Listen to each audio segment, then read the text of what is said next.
इमरान खान का बदतरीन मुखालिफ इमरान खान के हक में डट गया है। आज ये साबित हो गया कि इमरान खान सच्चा था। आज ये साबित हो गया कि साइफर आया था। आज ये साबित हो गया कि डोनाल्ड लू ने धमकी दी थी।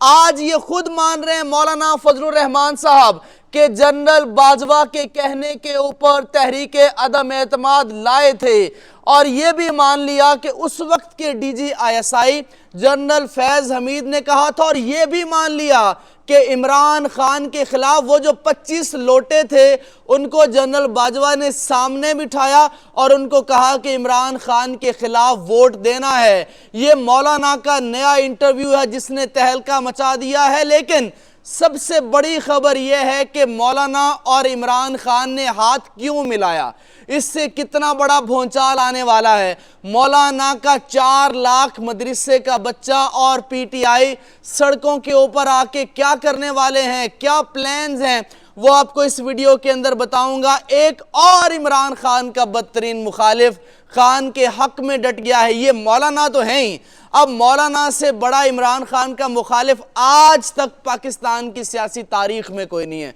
इतनी मुखालफत नवाज शरीफ ने नहीं की जितनी मौलाना ने की है। लेकिन आज के मौलाना के इंटरव्यू को आप जब सुनेंगे, यकीन करें वो बातें हैं जो इमरान खान 2 साल पहले बता गया था।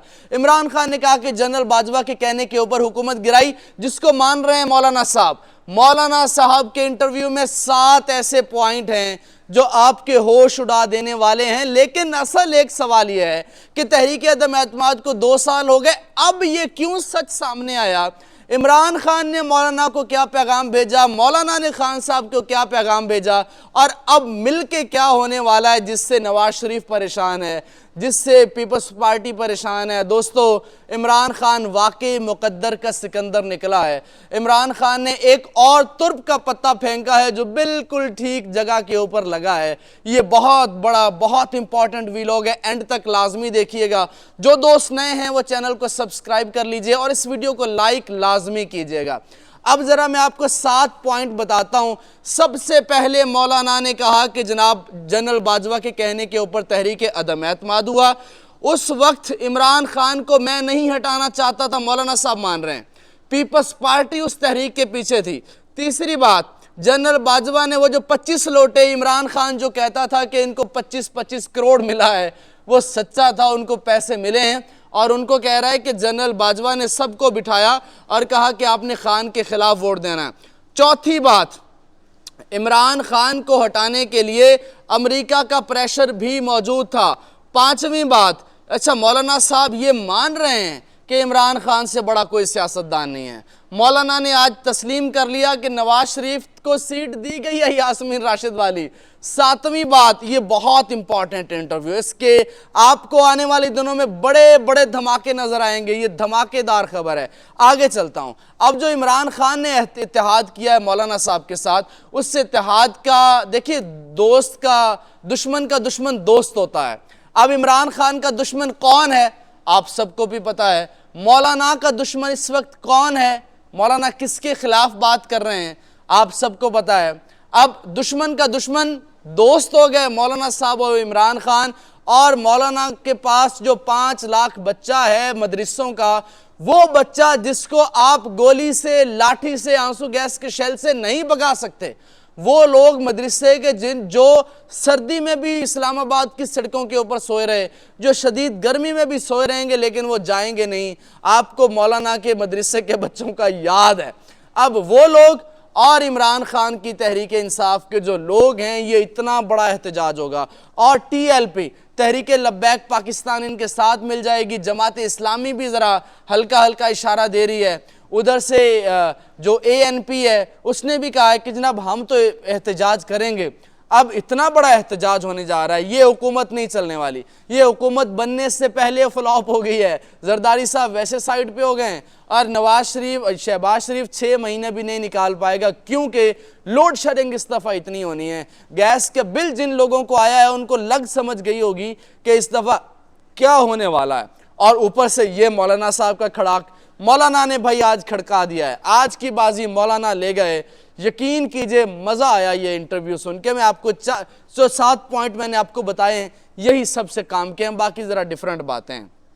खान साहब अब ये गेम खेल चुके हैं, मौलाना साहब निकल गए नवाज शरीफ साहब के हाथ से खान के इस तुर्क के पत्ते के ज़रिए। और दूसरी बात, वो लोग सामने आए जो कहते थे इमरान खान को मौलाना से इत्तेहाद नहीं करना चाहिए था। देखिए, सियासत में कोई भी चीज़ हरफ़े आखिर नहीं होती है। सियासत नाम ही मुफाहमत का है, सियासत नाम ही जोड़ का है, सियासत नाम ही दीवार से उस पार देखने का है। सियासत इस बात का नाम नहीं है कि आपके सामने दीवार है और आप उसके अंदर जाके लग गए। इमरान खान इस वक्त मुश्किल तरीन वक्त में है। इमरान खान मजबूत हुआ इलेक्शन जीत कर, लेकिन उसका उस हद तक फ़ायदा नहीं हुआ। एहतजाज कैसे करे, किस पार्टी के साथ मिलकर करे? मजहबी जमातों के पास वोट नहीं है, लेकिन उनके एहतजाजी लोग हैं, उनके धरने के लोग हैं। और मौलाना साहब वैसे पीटीआई से मिलने के लिए तैयार थे। इमरान खान और मौलाना बहुत अच्छी दोस्ती थी इनकी। मुशर्रफ के खिलाफ ये दोनों मिल के गए थे, और मुशर्रफ के खिलाफ जब वज़ीर आज़म 2002 के अंदर वज़ीर आज़म कौमी असम्बली से मुंतखब हुआ तो अपोजिशन लीडर मौलाना फजलुर रहमान थे। ये मुत्तहदा एक मुश्तरका एक इनकी जमात थी, उसके मौलाना साहब वज़ीर आज़म के उम्मीदवार थे। और इमरान खान ने 2002 में जब पहली दफ़ा MNA बने तो उन्होंने मौलाना को वज़ीर आज़म का वोट दिया, और इनकी बड़ी मुलाकातें होती रहीं और बड़े इनके ताल्लुकात भी थे। अब खान साहब ने पैगाम भेजा मौलाना को कि अगर आप सड़कों पे आना चाहते हैं तो हम आपके साथ हैं, एहतजाज करते हैं, मिल के एहतजाज करते हैं और इस हुकूमत की मंजी ठोकते हैं। तो जनाब अब ये मंजी ठुकने वाली है। आगे चलते हैं और आगे ज़रा आपको मैं 3 खबरें और देता हूँ, उसके बाद आपसे इजाज़त चाहूँगा। दोस्तों, अब बहुत बड़ा भौचाल आ गया है पाकिस्तान की सियासत के अंदर। अब आप कह सकते हैं, अच्छा एक और दूसरी मैंने खबर आपको देनी थी कि इमरान खान का एक और मुखालिफ है, वो ये देखिए ज़रा, ये खलबली मच गई है। ये आप खुद आप देख लीजिए, ये इससे बड़ी खलबली आज तक पाकिस्तान के सियासत में नहीं मची होगी। और यकीन कीजिए, जनरल बाजवा ने जितना पाकिस्तान को नुकसान पहुंचाया है, इतना पाकिस्तान को आज तक किसी ने नुकसान नहीं पहुंचाया। और यकीन आप ये भी कीजिए कि इमरान खान का एक और मुखालिफ है गुलाम सरवर, उसने भी कहा है कि मैं मानता हूँ इमरान खान पाकिस्तान का सबसे बड़ा सियासतदान है, मैं मानता हूँ मेरे से गलती होगी पीटीआई छोड़कर, मैं मानता हूँ मुझे प्रेस कॉन्फ्रेंस नहीं करनी चाहिए थी। और वो लोग जितने प्रेस कॉन्फ्रेंस करके छोड़ के गए थे वो सारे वापस आने को तैयार हैं, और अब दोबारा से वो पलटा होने वाला है, लेकिन अब खान किसी को नहीं लेगा। और मौलाना साहब का एक और मुतालबा भी है पीटीआई वालों से कि यार मुझे डीजल कहना छोड़ दो।